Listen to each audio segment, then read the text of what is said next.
प्रणाम मित्रों, मैं हूं विकास सक्सेना। सामाजिक एवं राजनीतिक घटनाओं के विश्लेषण के यूट्यूब चैनल चैतन्य में आपका स्वागत है। आप देख रहे हैं विकास की बात। पड़ोसी देश बांग्लादेश में इस समय हिंदुओं और दूसरे अल्पसंख्यक समुदायों की स्थिति बहुत खराब है। उन पे तरह तरह से अत्याचार किए जा रहे हैं, उनकी संपत्तियों को आग लगाई जा रही है और जो लोग वहाँ की सरकारी सेवा में हैं या प्राइवेट काम कर रहे हैं उन्हें उनके काम से वंचित किया जा रहा है। जो लोग सरकारी सेवा में हैं उनको इस्तीफा देने के लिए मजबूर किया जा रहा है। इस तरह की खबरें पिछले कई महीनों से समाचार पत्रों में और न्यूज़ चैनलों पर आ रही हैं, लेकिन अब तो यूनुस सरकार ने प्रत्यक्ष तौर पर एक ऐसा फैसला किया है जो पूरी मानवता को शर्मसार करने वाला है। हालांकि यहां आपको बता दूं कि ये मोहम्मद यूनुस नोबेल पुरस्कार विजेता हैं शांति का। इनसे ये अपेक्षा की जा सकती है कि वो अपने देश में जिसके वो मुख्य सलाहकार हैं यानी प्रधानमंत्री की हैसियत रखते हैं उसमें अल्पसंख्यकों और हिंदुओं के अधिकारों को सुरक्षित रखेंगे। लेकिन उनकी सरकार कट्टरपंथियों के साथ मिलकर एक के बाद एक ऐसे फैसला ले रही है जिसने हिंदुओं और दूसरे अल्पसंख्यकों का जीना मुश्किल कर दिया। नया ताजा फैसला क्या लिया है इसके बारे में आज हम लोग इस अंक में चर्चा करेंगे। जो सरकार है उसने ये फैसला किया है कि बांग्लादेश की पुलिस भर्ती में अब हिंदू जो हैं वो भर्ती नहीं हो सकेंगे। इस तरह की मीडिया रिपोर्ट्स आ रही हैं और इस तरह की रिपोर्ट्स में जो कहा जा रहा है कि बीपीएस की जो परीक्षा होती है इसका एक नोटिफिकेशन 15 अक्टूबर 2023 को जारी किया गया था।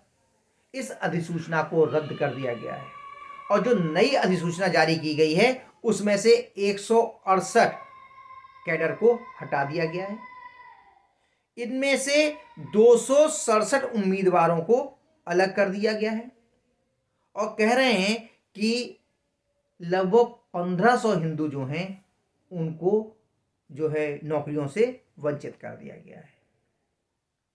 गृह मंत्रालय के जो सलाहकार हैं और जमाते इस्लामी के कट्टर समर्थक हैं जहांगीर आलम चौधरी, उनका बयान यूनुस सरकार की नीतियों को और भेदभावपूर्ण कार्रवाइयों को दर्शाने के लिए काफ़ी है।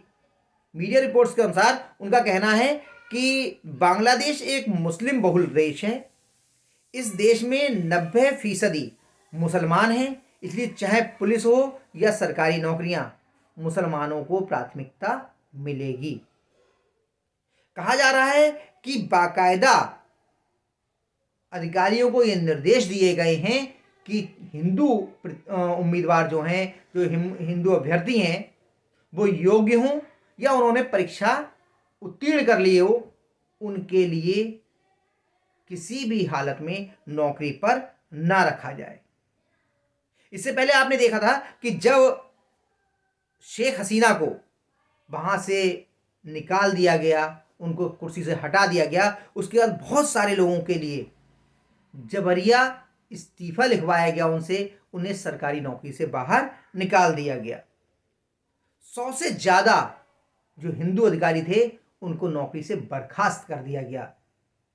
इस तरह की कार्रवाई मोहम्मद यूनुस के नेतृत्व में बांग्लादेश में इस समय पर हो रही है। ये भी कहा जा रहा है कि पिछली साल जो है वो लगभग 79,000 जो है वो भर्तियां होनी थी पुलिस में, उनको रद्द कर दिया गया था और इस महीने ये भर्तियां की जाएंगी। और इन 79,000 भर्तियों में किसी भी हिंदू को पुलिस में भर्ती ना होने दिया जाए, इसकी पूरी तैयारी की गई है। रिपोर्ट्सों के मुताबिक जो बांग्लादेश पुलिस के आईजी हैं बहारुल आलम, उनको आदेश दिया गया है कि किसी भी हिंदू उम्मीदवार को पुलिस कांस्टेबल या सहायक उप निरीक्षक के पद पर नियुक्त ना किया जाए, चाहे वो हिंदू इस नियुक्ति के लिए पात्र क्यों ना हो।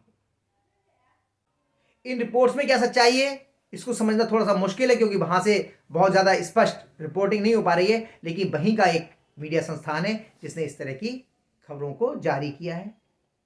अब अंतर्राष्ट्रीय संस्थाओं को, चाहे वो संयुक्त राष्ट्र संघ हो गया, मानवाधिकार आयोग हो गया, इनको ध्यान देना चाहिए कि किस तरह से अल्पसंख्यकों को लेकर बांग्लादेश में भेदभावपूर्ण नीतियां बनाई जा रही हैं, उनको नौकरियों से वंचित किया जा रहा है, उनके जीने के अधिकार को वंचित किया जा रहा है, बाधित किया जा रहा है, उनके मानवाधिकार ताक पर रख दिए गए हैं और कट्टरपंथियों के दबाव में बांग्लादेश में हिंदू और दूसरे अल्पसंख्यक समुदायों को जीने नहीं दिया जा रहा है। उनके संपत्ति, उनके घर बार को आग लगाई जा रही है। बच्चियों के साथ, छोटी छोटी बच्चियों के साथ बलात्कार की खबरें आ रही हैं। आखिर कैसे मानवाधिकार हैं और कैसे संगठन हैं जो लगातार चुप्पी बांधे हुए बैठे हैं? जो ये नई खबर आई है कि बांग्लादेश की पुलिस में हिंदुओं को भर्ती नहीं होने दिया जाएगा, उस पर रोक लगा दी गई है। ये सारी के सारी मानवता को शर्मसार करने वाली है, अल्पसंख्यक अधिकारों पर सीधा कुठाराघात है। जो बड़े बड़े पैरोकार बनते हैं अल्पसंख्यकों के अधिकारों के, उनको इस पर एक बार गौर करना चाहिए और कम से कम ये मांग करनी चाहिए कि हिंदुओं के और जो दूसरे अल्पसंख्यक हैं उनके अधिकार बांग्लादेश में बचे रहें। कम से कम मोहम्मद यूनुस को तो इस पर शर्म करनी चाहिए, और नहीं तो नोबेल पुरस्कार देने वाली संस्था को उनसे वो पुरस्कार वापस लेना चाहिए जो शांति का नोबेल पुरस्कार मोहम्मद यूनुस को दिया गया है। नहीं तो इस पुरस्कार की जो महत्व है वो किसी लायक नहीं रह जाएगा, वो महत्वहीन हो जाएगा। तो आज के अंक में बस इतना ही। अगले अंक में हम लोग फिर मिलेंगे किसी नए मुद्दे के साथ। तब तक के लिए अनुमति दीजिए। आपसे अनुरोध है कि अगर आपको ये वीडियो पसंद आया हो तो इसे लाइक कीजिए, शेयर कीजिए, और हाँ, अगर इस चैनल पर आप नए हैं तो आपसे ये भी अनुरोध है कि इस चैनल को सब्सक्राइब करने के बाद नोटिफिकेशन का बेल आइकन जरूर दबाइए। धन्यवाद। प्रणाम।